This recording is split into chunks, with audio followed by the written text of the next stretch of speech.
All right, well, it's, what is it now? It's early March. I forget the date exactly, like the 8th, 9th, something around there. And I'm getting started on starting my seeds. I guess in some ways I'm still pretty early. In other ways, I'm kind of late behind schedule on this, but that's okay. I'm a pretty chaotic gardener. I think we'll be just fine. And yeah, I'm just going to show you my process, how I'm mixing up soil this year, how I'm planting the seeds and all that. And I'm excited to share what's going on. Hopefully you're planting seeds as you're watching this, or maybe you're watching this and planning for planting seeds or whatever, but thanks for tuning in, and here we go. All right, so today I'm going to be starting some seeds, and right now the first part of that is I got to mix up my seed starting mix. What you're seeing right here, this is sifted vermicompost from a local farm. This is not vermicompost that I've made, although I would like to be making some vermicompost this year, but this is from a farm that I know and trust.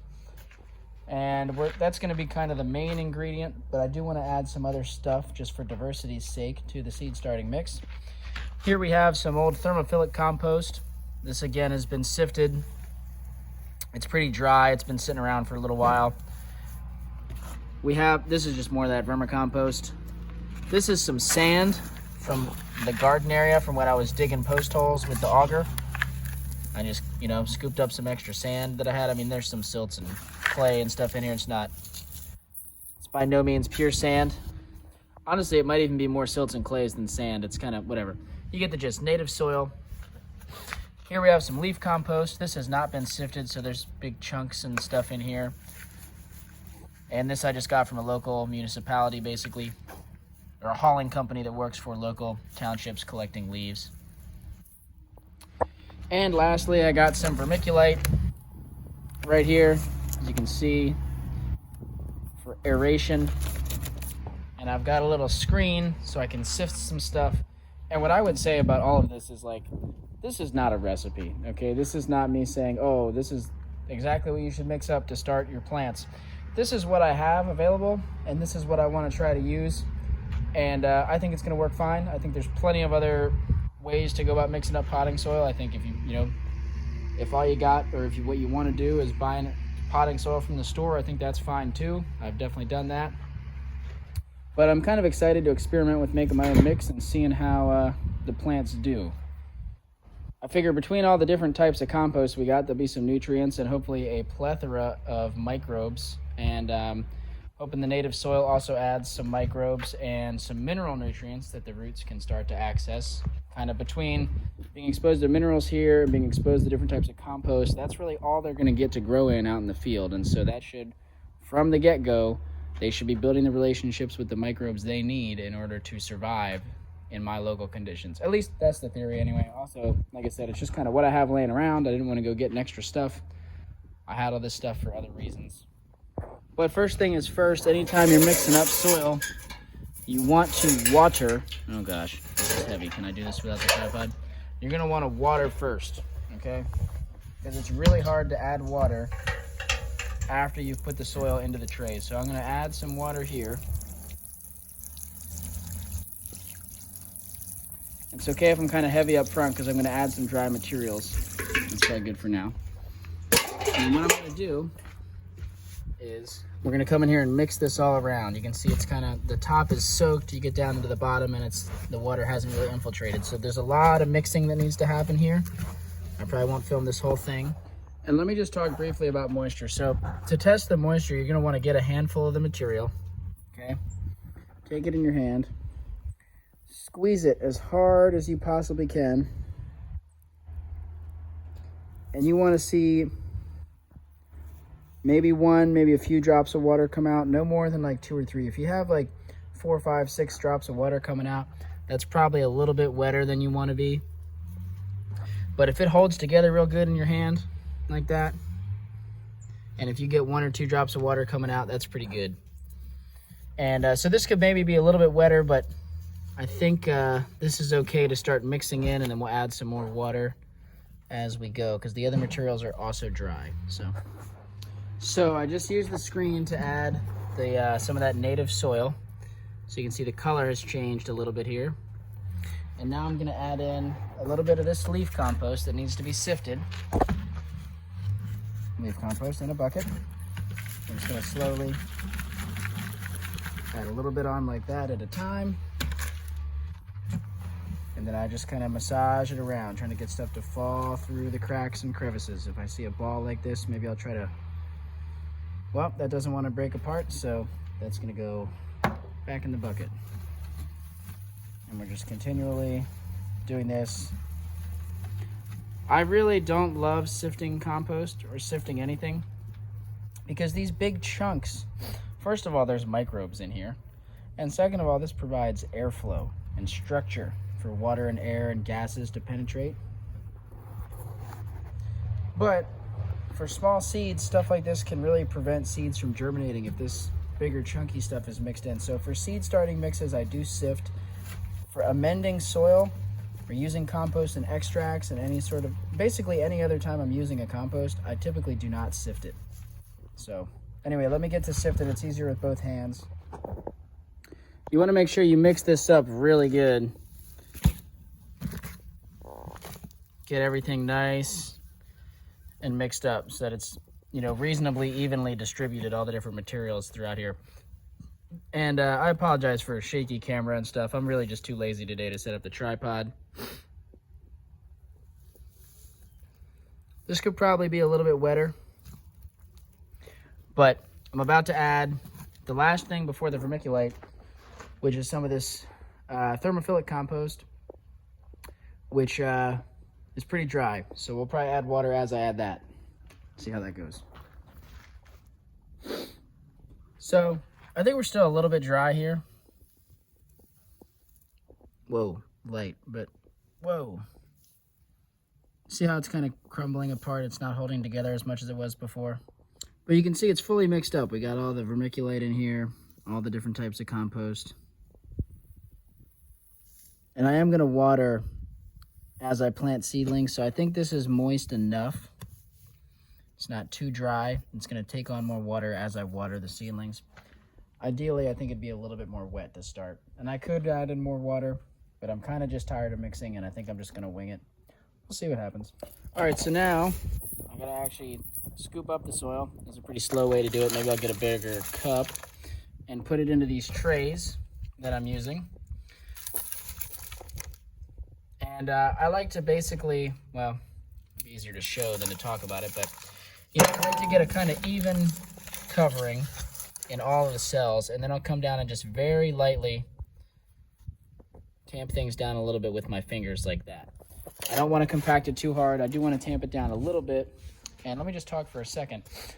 I am using at least some, I don't have a ton of these, but these are like a, I forget exactly what they're called, but they're basically an air pruning, well, I can't pick this up with one hand. They're an air pruning tray. So you can see there's big holes at the bottom, and if you can see, there's holes in the corners. This allows the roots to be exposed to air, and it really, you know, the same way when I build air pruning beds for my trees out in the nursery, this is gonna prune the roots when they get to the sides of the pot, and it's gonna prevent, you know, that root-bound, root circling thing that happens in the bottom of pots and seed cells, seed trays.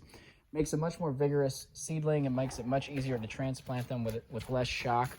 I also have, where did they go? You know, I have some more standard, regular schmegular seed starting trays. These are the small ones. I think I have some big ones laying around here somewhere. So I'm not only using these. They're definitely more expensive, but I'm really excited to try them this year.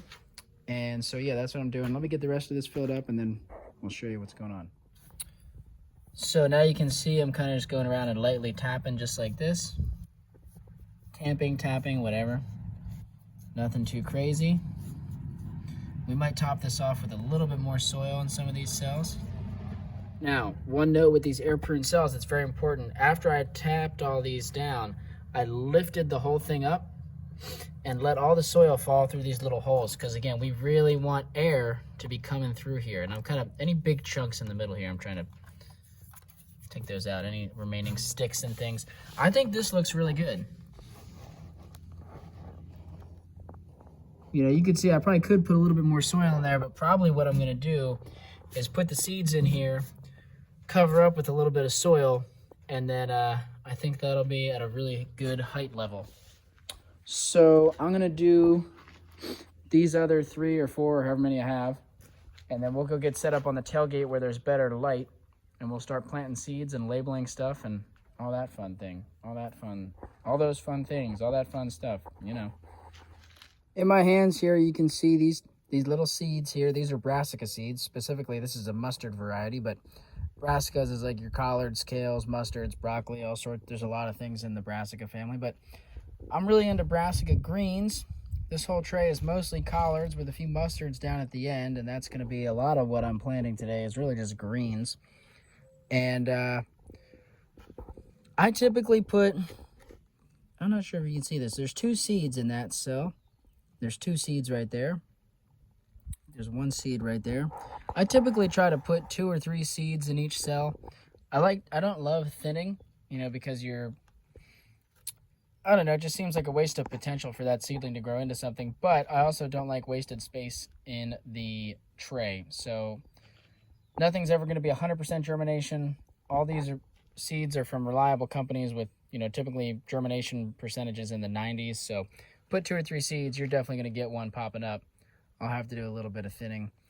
And now next what I'm going to do is cap this off with a little bit of soil and water them in.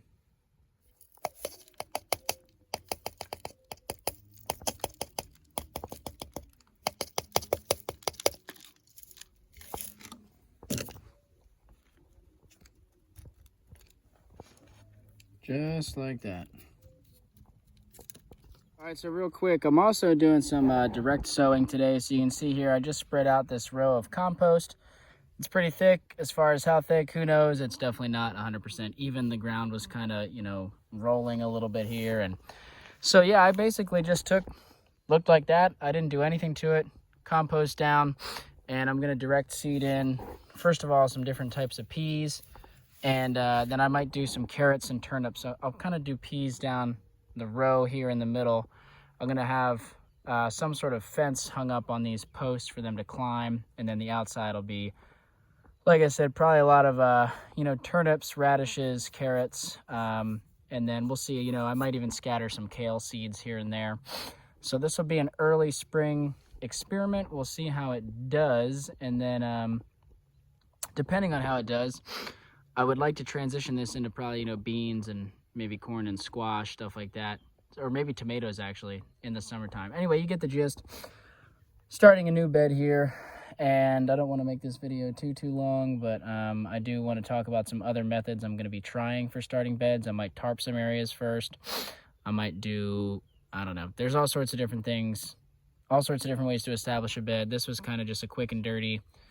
I don't think that this first round of crops is going to be the healthiest that this bed will ever produce. I think it's going to take some time for this compost is not fully broken down. There's a lot of carbon here still to get broken down, a lot of leaves and stick materials. And so this, you know, we're starting off. We're just going to see what happens. Like I said, it's an experiment. And I'm going to stop rambling and get to planting some of these here seeds.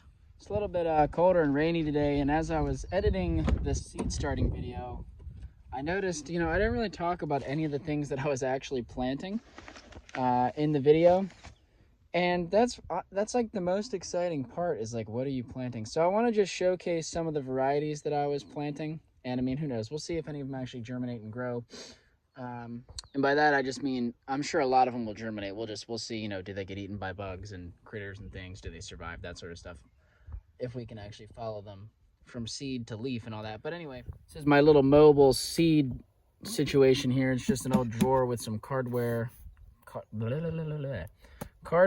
dividers. And I was planting mostly greens, so I scattered some of this kale mix. Let me see how I can do this. I'm gonna go kind of fast. I planted a ton of varieties. I'm not gonna talk a ton about each one, but of collards, we tried some Georgia Southern, some old-timey blue, and you know, if you want to pause on any of these descriptions or if you want to look them up yourself, there's great descriptions online for all these. Ultra Cross collards is a really cool blend. A bunch of different varieties are blended in here, so this will be all sorts of different types of collards, which is really cool. Some of the varieties I'm showing are probably in this blend. Henpeck, Big Daddy Greasy Green. I really love Southern exposures. art on their seed packages. They're just, I really like their packages. Yellow cabbage collards. I'm interested to see how that does. And I have, for some reason, 2 packets of Alabama Blue. I guess I double ordered those. Let's see. Then here, I love mustard. So we got some spinach tender green, which I don't think I've tried before. Pretty sure I've eaten this variety. I really like it. It's a little bit spicy. And this Carolina broadleaf I've also had, also good, kind of more mild, I think. So I'm really excited about the mustard. I wish I had more varieties of mustard. That's something I'm going to want to get into in the future. Kale, you know, your Lacinato Dinosaur, then the Lacinato Rainbow Mix, some True Siberian, and some Red Russian. What else do we have here? So this one is very exciting. This Homesteader's Kaleidoscopic Perennial Kale Grex. So this is a very diverse population with some perennial types, which I'm really excited. It'd be sweet to have some perennial kale growing here. Wild Dreams Kale. Pretty cool variety I have not tried before. Winter Kale. Now, I probably shouldn't have planted a ton of these. I still have a lot of seed in the packet. This is advertised as a winter kale, so it might not do good planted kind of March here in this warmer climate. But we got a bok choy Grex, which is exciting. And this is also very exciting. This wild broccoli Rob, turnip-like greens. Excited to see how that does. And also this Tracy rhubarb. Supposed to be very, very tough. It's a very tough plant that these seeds came from. So let me just, real quick, let me put these back and I'll show you what else we planted. All right, so in the pea varieties, I did all shelling peas because that's the type of pea that I like to eat the most. I don't love the snap peas. So a little Marvel, some Green Arrow. This one's very interesting, this Debut 149. And some of these are seed from this packet. Some is actually seed that I saved last spring. I had a very small crop last spring, kind of got them in late. And then Wando. And then this Night Shelling Pea. And I tried 2 different varieties of garbanzo beans just to see if they'll work here in the spring. I mean, it'd be really cool if they did. I have some seed left I'd like to try again in the fall. I planted a lot of Tapmaster Daikon radish. Kind of as a cover crop in various places. I forgot, I really want to plant this pink red lamb's quarters. Lamb's quarters is really tasty. It grows here like a weed, which I like because I like to eat it. So I'm going to probably start some of those today. I scattered a mix of carrot varieties. Danver, Yellowstone, Danvers again from someone else, Scarlet Nantes, however you say that. Fancy Nantes, Mini Color, Cosmic Purple, Over the Rainbow Carrot Mix, and Littlefinger, not to be confused with Game of Thrones. Okay, we also did, I don't remember if I planted all these, but a lot of these, watermelon radish, beer garden radish, with these broccoli turnip greens, very excited about that. Planted some of those. Black Spanish Round. This Daikon variety. Rat Tail. What's it? What's it? What's it? I don't know. Anyway. 6-root Grex turnip. Excited about that. Diversity really gets me hyped. So that one I'm excited about. This Scarlet. Oh no. Revival and Amber Globe. Now, actually, before I get into anything else, I did plant some Red Ruby Swiss Chard, Prismatic Rainbow, and 2 different types of Luscious Swiss Chard. Now, I did haphazardly scatter a few beet seeds around, a large variety of beets, but not a large quantity of seeds. Let's see if I can grab these packets here. I just had a lot of beet seeds. So, Solyndra, 3-root Grex, Chiggawa, am I saying that right? Bull's Blood, Detroit Dark Red. Now, let me just say, like I've probably said many times before, I'm a very chaotic gardener. So, most of the leafy greens went into those flats that I was starting. A lot of the other stuff, the carrots, the turnips, the radishes, the beets, those just got direct sown, you know, some into the little garden bed I was preparing over here, some into old garden beds, some just all over the place. So I'm very chaotic. All the varieties are all mixed up for the most part. We'll see who survives, and we're just gonna, you know, I'm not gonna baby stuff too much, right? I do want to try to keep my plants alive, but ultimately what I'm looking for is the ones that can survive on low inputs, the ones that can compete in this environment, you know, that can kind of fend for themselves a little bit. And the reason I have all this diversity is because I'm hoping at least some of these will do well in this environment, and that they will all interbreed and create more diversity, and we'll be saving seeds. And we're going for locally, regionally adapted seeds. So hopefully in the future, most of the seeds I'll be starting are from saved here, and we'll add in a little bit from packets and from friends and stuff from elsewhere. But ultimately, yeah, what I want, heard something blowing around in the truck. I had to make sure seeds weren't blown away. This is not good weather to have all your seeds out like this. You know, it's wet out, not great. So anyway, I'm gonna get the door shut on this truck, do a few things here, and wrap up on this cold and rainy day. But I wanted to, and I'm glad I took the time now to just talk a little bit about these varieties that I planted. This video is probably gonna be way too long, so if you stick around for the whole thing, I appreciate you. Happy planting.